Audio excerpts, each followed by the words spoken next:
일단 롱헤어를 심었을 때 제일 만약에 짧게 심으나 길게 심으나 한 달 있으면 빠질 건데 발상의 전환인데요. 그 뭐냐면 그 빠지기 전까지 한 달이라도 긴 모발이 필요한 사람들인 거예요.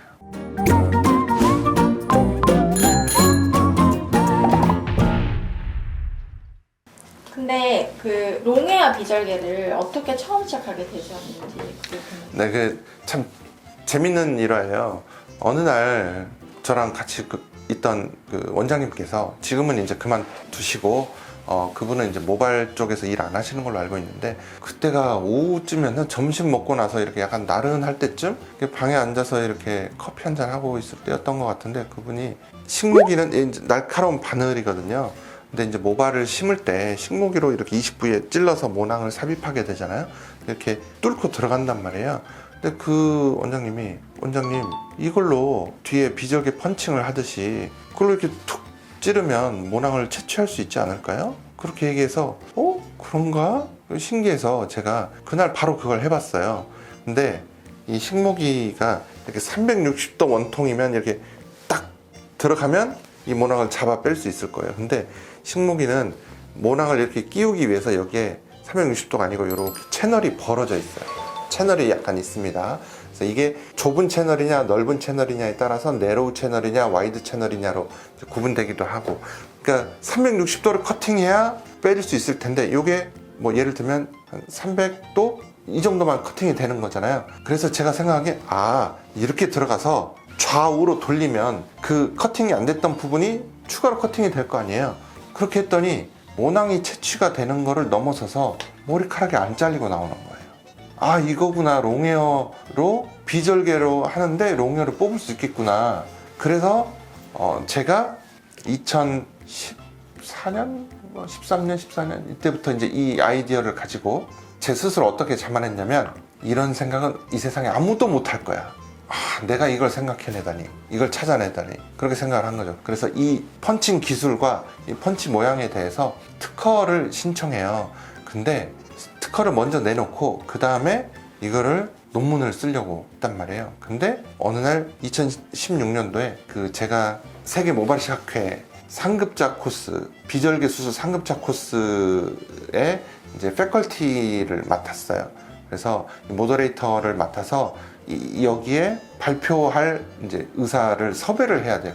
근데 이제 전 세계에 있는 의사 중에 이제 비절개 출중한 능력이 있는 의사를 이제 뽑아야죠.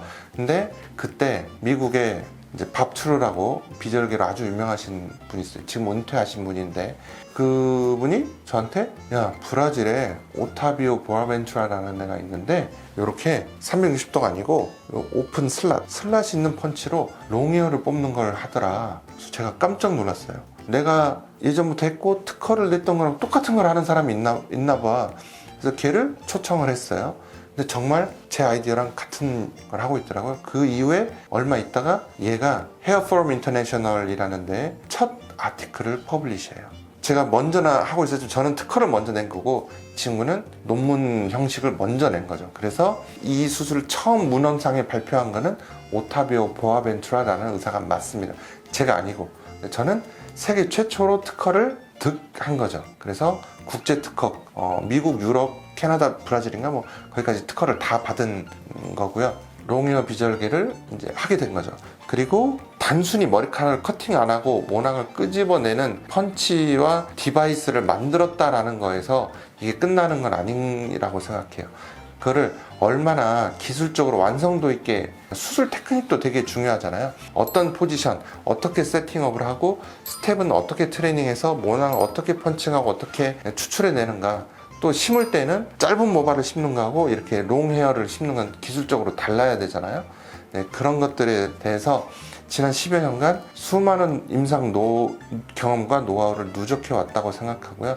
그런 부분에서 세계적으로 가장 뛰어난 롱헤어 비절개 팀 중에 하나가 아닌가, 저는 그렇게 생각하고 있어요. 근데 어쨌든 제가 이 롱헤어 비절개를 하면서 이 세상에는 나 말고도 똑똑한 사람이 너무 많구나, 나보다 훌륭한 사람들이. 그래서 겸손해야겠다. 그리고 더 열심히 공부하고 더 노력해야겠다는 생각을 하게 된 거죠. 지금은 2016년도에 처음 만났던 오타비오 보아벤투라라는 브라질 의사하고는 아주 친한 사이가 돼 있고요.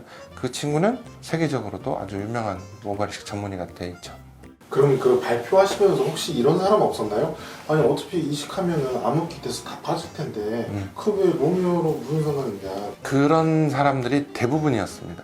그리고 저도 처음에는 그렇게 생각했어요. 심지어 롱헤어라는 기술을 개발하고도 정말 효과가 뛰어날까?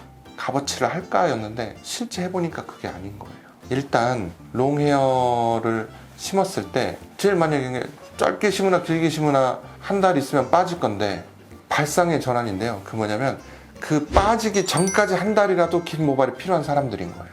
어차피 빠질 건데 왜 그렇게 심냐라는 거는 그걸 뒤집어서 생각했더니 어리석은 질문인 거예요. 그 한 달간이라도 빠질 때까지만이라도 이 긴 모발이 필요한 사람들이 있던 거죠.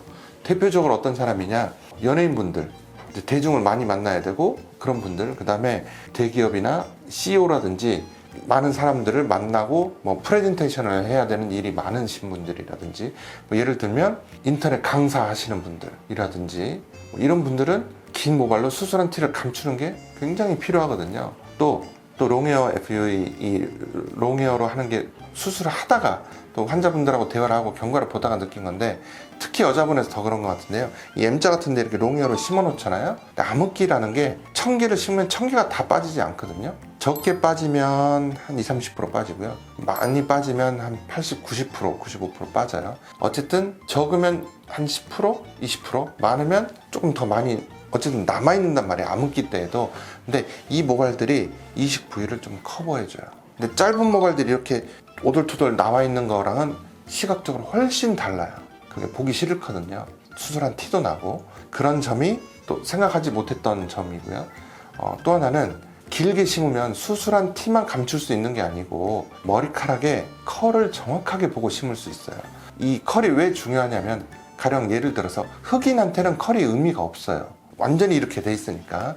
백인도 컬이 그다지 우리처럼 중요하지 않아요. 피부색하고 밝은 블론드 헤어하고 대조가 잘 되지 않기 때문에 컬이 잘 안 보여요.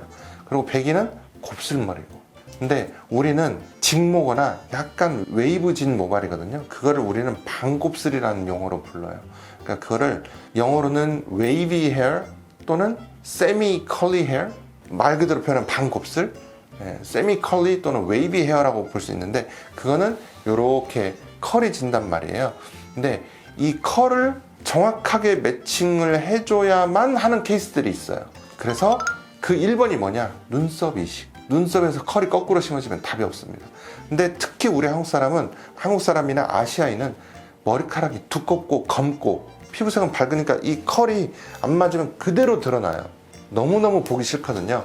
그리고 눈썹은 그 컬이 잘못 매칭이 되면 교정도 어려워요. 제모에서 없애기도 어려워요. 여기 얼굴에서 너무 가깝기 때문에 감추기도 어렵고.